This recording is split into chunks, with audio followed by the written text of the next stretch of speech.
Je vous salue tous au nom de Jésus-Christ qui est notre Seigneur. Alors aujourd'hui, nous allons partager la parole de Dieu. Le Seigneur va nous parler cet après-midi parce que nous sommes dans une période très compliquée. Vraiment très compliquée pour nous, pour tout le monde dans le monde. Et pendant tout ce temps, il y a pas mal de messages qui circulent sur le net, sur les applications, sur les réseaux sociaux. Il y en a d'autres qui nous parlent de prophétie. Il y en a d'autres qui nous parlent que c'est la fin du monde. Enfin, il y a pas mal de messages. Mais aujourd'hui, à travers la parole de Dieu, nous essayerons de comprendre ce qui se passe exactement. Je pense que la fois dernière, on avait parlé sur examine dans quelle église es-tu. Alors pourquoi ce sujet? Parce que ce sujet nous permettrait de savoir le temps où nous sommes exactement. D'ailleurs, l'apôtre Pierre l'a dit, bien-aimés dans le Seigneur, en ce qui concerne le retour de notre Seigneur, je ne veux pas que vous soyez dans l'ignorance. Pourquoi Pierre a dit cela? Parce que Pierre voulait réveiller les enfants de Dieu, afin que le peuple de Dieu, partout sont dans le monde, ne soit pas dans l'ignorance en ce qui concerne le retour de notre Seigneur Jésus-Christ. Alors, nous avions aussi eu le temps de parler, de développer, de décortiquer, de parler en profondeur les livres de Matthieu chapitre 24, à partir du 3e verset jusqu'à la fin. Alors, là-bas, ce n'est pas vraiment notre sujet d'aujourd'hui, mais je crois que si le Seigneur nous accorde le temps et la grâce, on en parlera la prochaine fois. Aujourd'hui, tout le monde invoque Jésus. Aujourd'hui, tout le monde a compris partout dans le monde, quelles que soient les religions où nous sommes, tout le monde attend quelque chose de Dieu. Nous demandons tous au secours au Seigneur. Mais bien aimé dans le Seigneur, même les gens qui ne croyaient pas en Dieu, aujourd'hui, tout le monde invoque le Seigneur.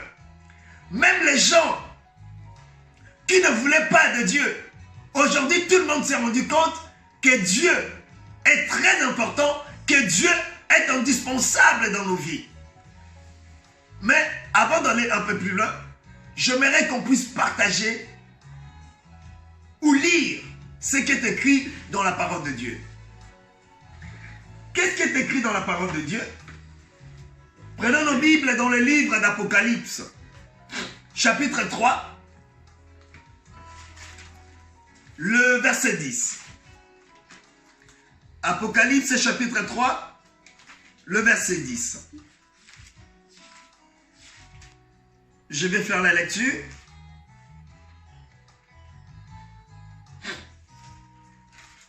La Bible nous dit ceci, Apocalypse chapitre 3, le verset 10. Parce que tu as gardé la parole de la persévérance en moi, je te garderai aussi à l'heure de la tentation qui va venir sur le monde entier pour éprouver les habitants de la terre. J'aime beaucoup ce passage. Qu'est-ce que le Seigneur nous parle par là?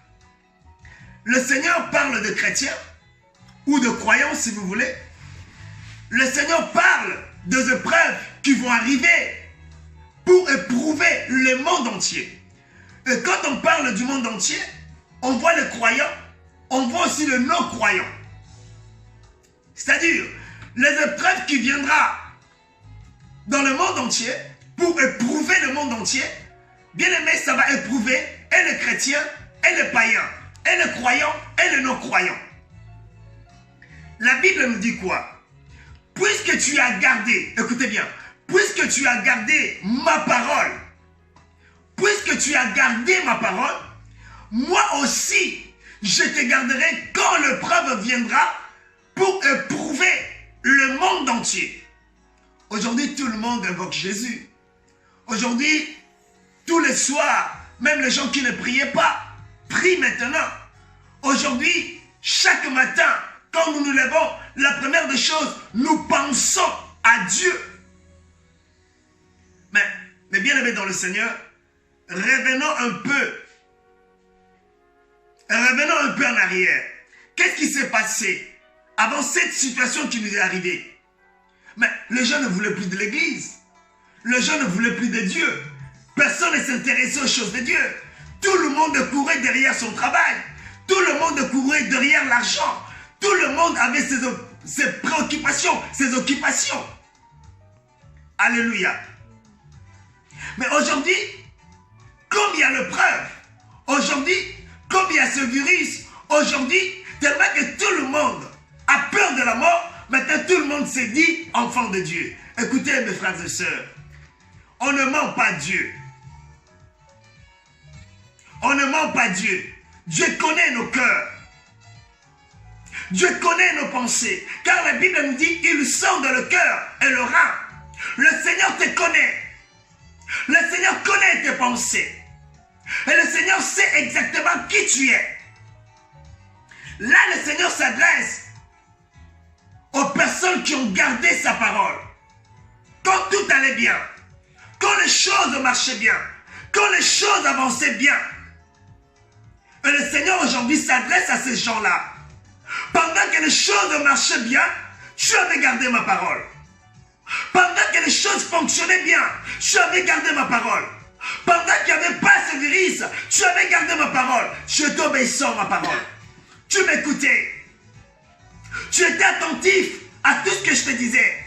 Tu croyais à ma parole. Tu me servais. Tu étais toujours présent dans la présence de Dieu. Et le Seigneur te dit, aujourd'hui, comme il y a le preuve, le monde entier est éprouvé, sachez que je te protégerai. Bien aimé, là où vous êtes, n'ayez pas peur. N'ayez pas peur. Le Seigneur vous protège. Le Seigneur assurera votre sécurité. Pourquoi? Parce que pendant que les choses allaient bien, vous aviez gardé la parole de Dieu. Mais aujourd'hui, le Seigneur s'adresse aussi à tous ceux qui n'ont pas voulu garder sa parole. Pendant que les choses allaient bien, sachez que le Seigneur ne pourra pas vous garder. Puisque Dieu a dit, comme vous m'avez donné le dos, quand le problème, la misère, la disette frappera le monde, moi aussi, je vous tournerai le dos. Mais écoutez mes frères et sœurs, ce n'est pas encore trop tard. Le Seigneur peut veiller sur toi. Le Seigneur peut encore te sauver. Si seulement si tu le crois dans la sincérité, dans la vérité. Je pense que l'occasion nous est donnée de se rapprocher encore de Dieu. Nous qui avions abandonné le Seigneur, nous qui avions négligé les choses de Dieu, je pense que l'occasion nous est donnée de se rapprocher encore du Seigneur. Amen. Je continue la lecture. Alors, le verset 11. Le Seigneur a dit, je viens bientôt. Mes frères et sœurs, certainement, comme je l'ai toujours dit, ne croyez pas ceux qui vous disent le contraire. Certainement, le Seigneur Jésus revient bientôt. Il revient bientôt. Peut-être que tu diras, comme c'est écrit dans la Bible, comme les autres le disent aussi, oh, ça fait un moment, on nous a dit qu'il reviendra, qu'il reviendra, qu'il reviendra. Il ne revient jamais. Mes frères et sœurs, partout où vous êtes, sachez que Jésus revient très bientôt. Il a dit, quand vous verrez toutes ces choses accomplies, sachez que le Fils de l'homme est prêt à la porte. Mais je vous poserai une question. Si le Seigneur débarque aujourd'hui, si le Seigneur revient aujourd'hui, mon frère, ma soeur, quelle sera ta part? Quelle sera ta position par rapport au retour du Seigneur? Le Seigneur a dit encore, je continue ma lecture, toujours dans le verset 11. Il a dit, retiens ce que tu as. Tous ceux qui ont cru en Jésus, nous avons quelque chose. Nous possédons quelque chose. C'est la chose là que Jésus nous demande de la retenir. C'est-à-dire de la garder, de la protéger jalousement. C'est quoi cette chose? C'est la foi. Le Seigneur nous demande aujourd'hui de garder notre foi. Pourquoi on va garder notre foi? J'avais posé une question. C'est une question que j'aime beaucoup, que le Christ avait posée à son Église. Le Seigneur a dit, quand le Fils de l'homme reviendra, trouveras-tu la foi? Aujourd'hui, on nous a donné des prophéties. Qu'est-ce qu'on nous a dit? On nous a dit, le coronavirus est venu pour déstabiliser l'Église. Moi aussi, je l'ai dit, hein, pour déstabiliser l'Église. D'ailleurs, on le voit partout dans le monde. Aucune Église n'est opérationnelle. On nous a imposé, on nous a demandé de confiner même nos églises. Bien aimé, il y a de culte nulle part. On se débrouille pour essayer de faire de culte à la maison, tel que ceci. Cela prouve que le Seigneur ne ment pas. Cela prouve que le Seigneur ne ment pas. Et la Bible ne ment pas. Ne croyez pas tous ceux qui vous disent que la Bible, c'est des choses mondaines, c'est des choses politiques. La Bible n'est pas quelque chose de politique. La Bible, c'est la parole de Dieu. La Bible, elle est vraie, elle est réelle, elle ne ment pas. Parce que tout ce qui se passe actuellement dans le monde, c'est écrit dans la Bible. Peut-être que vous n'avez pas encore eu l'occasion de le lire, mais sachez qu'il y a pas mal de gens qui l'ont déjà lu. Et pour nous les croyants, nous ne sommes pas surpris par rapport à tout ce qui nous arrive. Au contraire, cela prouve que notre Seigneur est vrai. Et la Bible est la vérité. Amen. Amen, mes frères et sœurs. Amen. Je reviens. La foi. Aujourd'hui, nous sommes confinés. Les chrétiens, les musulmans, bien aimés, toutes les religions qui existent, nous sommes tous confinés, même ceux qui ne croient pas en Dieu. Mais comment pouvons-nous prier? Comment pouvons-nous demeurer ensemble dans la prière? Bien aimé, cela favorise le refroidissement de foi de certaines personnes.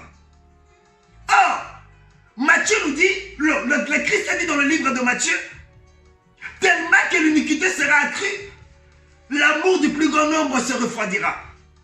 Mes frères et sœurs, c'est ce que nous voyons aujourd'hui. Le Seigneur te demande de garder ce que tu as. Fais en sorte que malgré le confinement, que ta foi puisse rester intacte. Voilà pourquoi dans chaque église locale, nous avions instauré des systèmes de prière. Ça sera préférable pour toi, pour moi, pour chacun de nous, de s'adhérer dans nos églises, de participer dans nos cultes, de participer, mes frères et sœurs, dans les intercessions de tous les soirs, afin de prier pour nous, de prier pour vous, de prier pour le monde et de prier pour nos proches. Retiens ce que tu as. Ce que tu as, c'est ta foi. Le Seigneur l'a dit encore dans le livre de Matthieu, car plusieurs viendront, ils séduiront beaucoup.